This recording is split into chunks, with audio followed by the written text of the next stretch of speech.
Hey there, guys. Welcome to Math is My Jam, and math is really my jam. And I love math, and my goal is to make you love math as well by making it easy for you. Today's video is about long division, and we're gonna in our last video we did a video about long division, but we went to the remainder and we just stopped. In this particular video, we're gonna go ahead and work it out all the way through to the decimal point so we can get a little bit more precise. If you notice right here behind me on the smartboard, I have my steps already written down. Does McDonald's serve burgers rapidly? And remember in the last video, we learned that does McDonald's serve burgers rapidly? It's just an acronym that helps us remember we're going to do division first, multiplication, then subtraction, bring down, and then we're going to repeat those steps. And so if you guys just follow along at home, and feel free to pause the video if I'm going a little too fast, but pause the video and just try to work it out yourself and see if you can follow the steps and figure it out. I'm going to do 3 different examples in this video. First thing I'm going to do, I'm going to divide. How many times can 9 go into 4? So let me change my color here. Okay, 9 can go into 4. Well, 9 can't go into 4, so I'm going to put a 0 up top. 9 cannot go into 4. It's very important, guys, that you put this 0 up top, because what will happen is some of you guys, you will look at it and say, well, I know 9 can't go into 0, so I'm going to see how many, or 9 can't go into 4, so I'm going to see how many times 9 can go into 46. But when you do that, you're going to place your answer on top of the 4, and it's going to cause the rest of your answer to potentially be wrong. Okay, so just pay attention to that. Now, 9 goes into 46. How many times? Well, 9 times 5 is 45, so 9 goes into 46 5 times. Place that right on top of the 6. 5 times 9, this is my multiplication step now. Okay, I've done my division step. Here's my multiplication step. 5 times 9 is 45. Okay, once I have that, and notice I'm placing it on the next level as I go down, and I'm going to continue to go down this way. So once I've done that, my next step is to subtract. So I'm going to find the difference. Okay, get used to the terminology. I'm going to find the difference between 6 and 5. That difference is 1. Okay, and once I've done my subtraction, my next step is to bring down. So I'm going to bring down, you got it, you guessed it right, I'm going to bring down my 7. Okay, still following with me. So once I bring down a number, I must go ahead and divide again, because my next step says to repeat. So I'm going to switch colors for you guys just really quickly. And I'm going to repeat the same steps that I just did, except for now I'm working with the 17. So I'm going to go 9 goes into 17. Well, 9 times 1 is 9. 9 times 2 is 18, so that's too big. So I'm going to go 9 into 17 is 1. 1 times 9, 1 times 9 is 9. And I'm going to find the difference here. So the difference between 17 and 9, but I have 7 minus 9 here. So I'm going to cross that out, and I'm going to borrow from this neighbor. So the 7 becomes 17 here, and 17 minus 9 is 8. So I'm going to place that here. Okay, now there's nothing else for me to bring down, but I have a remainder of 8. So what am I going to do? You got it. I'm going to place a decimal here, and once I place the decimal here, it automatically carries up top. And so I'm going to add a 0, and then I'm going to bring that 0 down. Okay,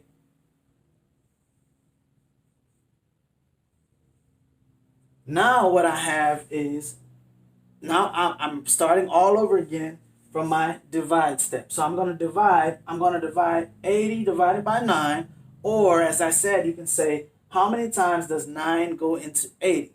Well, 9 goes into 80, 8 times. So I'm going to place my 8 right above the 0, and I'm going to go 8 times 9, and I'm going to get 72. Okay, that was my multiplication step. Now I'm going to find the difference, subtraction again. I'm going to subtract 80 minus 72, And again, I can't do 0 minus 2, so I'm going to borrow from my neighbor. That neighbor becomes a 7. This one becomes a 10.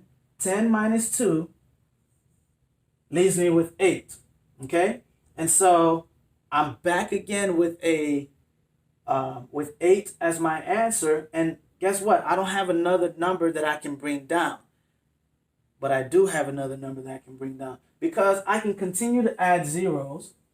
And if you notice, adding zeros behind the decimal does not change the value of my original number. This is still equivalent to 467, and that's why I can continue to add zeros as I continue to work on the decimal here. And so I'm going to continue to bring the zeros down. And for today, we want to round to the nearest hundredth. And so we'll get as close as the nearest hundredth, but we need to get to the thousandth place first, and then we'll be able to round to the nearest hundred. So I bring that down, and my arrow's slightly off, okay? But it's okay. I'm going to make sure, okay? So I'm pointing to this 0 here. I'm just going to do the same thing. Well, 9 goes into 80. How many times? Well, we just found out 9 goes into 80 8 times. I'm going to multiply again. 8 times 9 equals 72. And find the difference. Okay, 80 minus 72. That becomes a 10. This becomes a 7. 10 minus 2 equals 8. I notice a pattern, guys. I notice that I'm always, after I do my subtraction step, I'm always going to have 8. And when I bring down the 0, it's always going to be... Bakari Hill to the front office. Thank you. I notice that when I bring down my 0 each time, it's always going to give me 80. And so what that means is that there's a pattern. And the pattern is going to be 8, 8, 8, 8 repeating. Okay? And so since we have the 8 repeating, I know that my next digit here is going to be an 8. So if I want to round to the nearest hundredth, I want you guys, I'm going to change colors for a second. I want you guys to, when you're rounding, underline the place that you're rounding to. And again, we're rounding to the nearest hundredth. When you look to the right of that hundredths place, there's an 8. And if this thousandth digit, or the number to the right, if that was 5 or more, we have a saying, we let it soar. And we're talking about this 8. If it's 4 or less, the 8 that we underlined would rest. In either case, everything else would turn into a 0 behind the number that we underlined. And so when we look here, we look to the right, and it's an 8. The 8 says we're going to let it soar. So this 8 is going to soar, and it's going to become a 9. And so my rounded answer is 51.88. 51 and 88 hundredths. Okay? So, great job, guys. If you follow me for that one, if you need to review or rewind so you can kind of look at it again, that's fine, but we're going to move on to the next problem. In our next example here, we have 632 divided by 7. Now, you go ahead and take the opportunity to pause this video right now and go ahead and try this on your own. Look at your notes. And one thing that is important in math, guys, you have to write detailed notes, not just a bunch of numbers on the page or on the screen. Write detailed notes and leave yourself some little breadcrumbs, okay, in sentence format that are going to help you remember these steps, step by step. So again, just like we did the first problem, I'm going to see how many times 7 can go into 6. And we know that it can't. So we're going to put a 0 here. How many times can 7 go into 63? That's 9. 9 times 7, okay, and I'm just following this same step. Does McDonald's serve burgers rapidly? That's all I'm doing. 9 times 7 is, in fact, 63. My next step says I subtract. 63 minus 63 is 0. I'm going to draw my arrow. Make sure you draw your arrow straight and you keep everything in line. I bring down my 2. Now, because I brought down this 2, I have to divide it. I want to make this really clear, guys. If you bring down a number, you must divide it. Even if the answer is 0, you still have to put your 0 up top. That's different than if you were to subtract and you got an answer that was smaller than your divisor. That's okay. But if you bring down a number, like we did in this case, you must divide. So 7 goes into 2 0 times. It cannot do it. But I'm going to still put that 0 up there. Now, in this particular case, I don't have another number that I can bring down, but because I still have that 2 there, I'm going to still want to work it out into my decimal spot. So I'm going to add my 0 as I have before, draw my arrow, and then place the 0 there. Now I have 20 divided by 7. So 7 goes into 20 how many times? You got it right. 2 times. So my 2 goes up top, and I'm just back to doing the same steps over and over again. 2 times 7 is 14. And my next step says what? You got it. I'm going to subtract 20 minus 14. Well, I'll borrow from this neighbor because this 0 is not enough. And this becomes a 10 as the 2 becomes a 1. 10 minus 4 equals 6. 1 minus 1 equals 0. Okay? And so, again, I want to bring down, because I have some sort of remainder, I want to bring down another 0.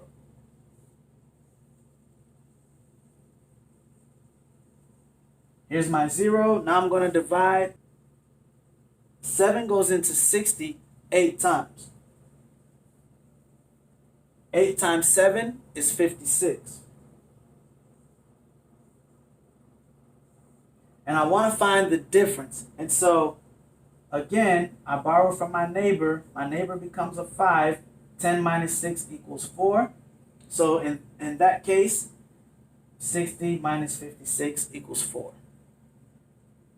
Okay? I'm going to continue because I want to get to the thousands place so I can round to the nearest 100.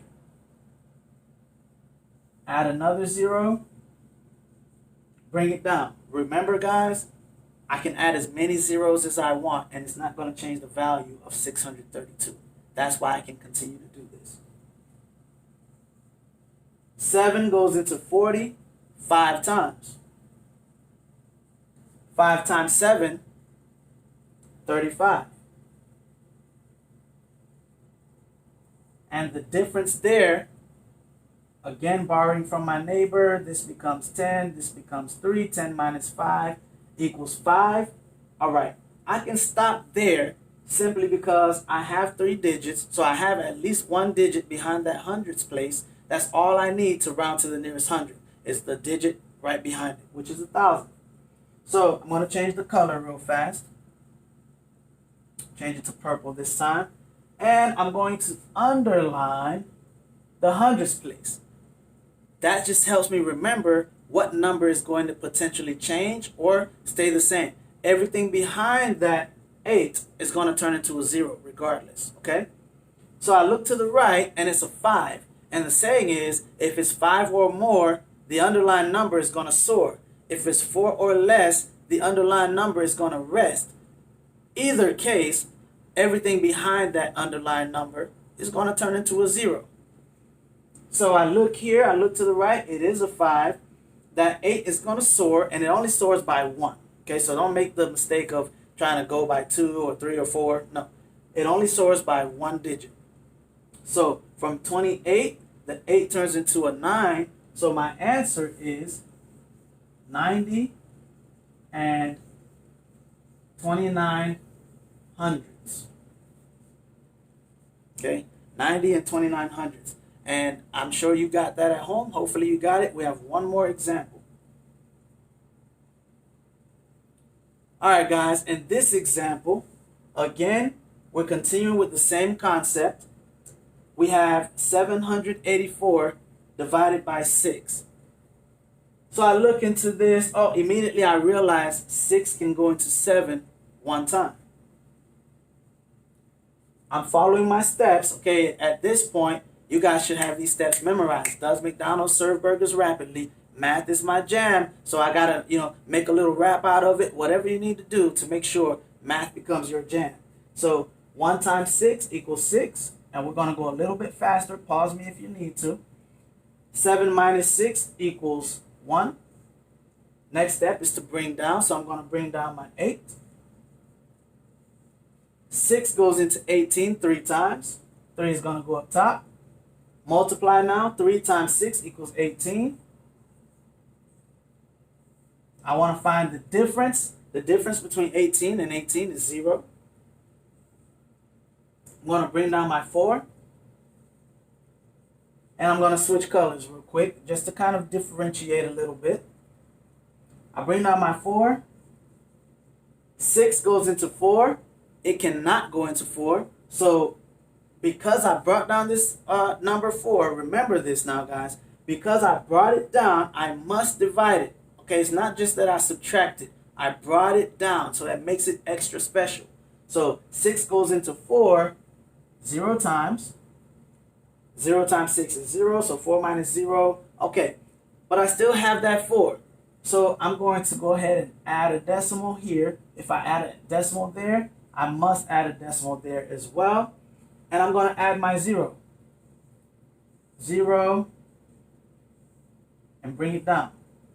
6 goes into 40. Well, we know 6 times 7 is 42. 6 times 6 is 36. All right? Now I'm going to find the difference. Again, I'm always referring back to my steps that are behind me here. I want to find the difference. That becomes a 10. I borrowed from my neighbor here. 10 minus 6 equals 4. And my neighbor is really nice because every time I want to borrow, he or she always allows it. So I appreciate that, neighbor. Okay? So I did the difference. Boom, boom. Now I'm going to add another 0. And I'm going to continue again until I get to what place again? Until I get to the thousands place, because I'm rounding to the nearest 100. Okay, so I bring down my 0. And I'm going to continue to divide. 6 goes into 40 6 times. 6 times 6, 36. Find the difference. Borrow again from my neighbor. And this becomes a 10. That becomes a 3. 10 minus 6 equals 4. Okay.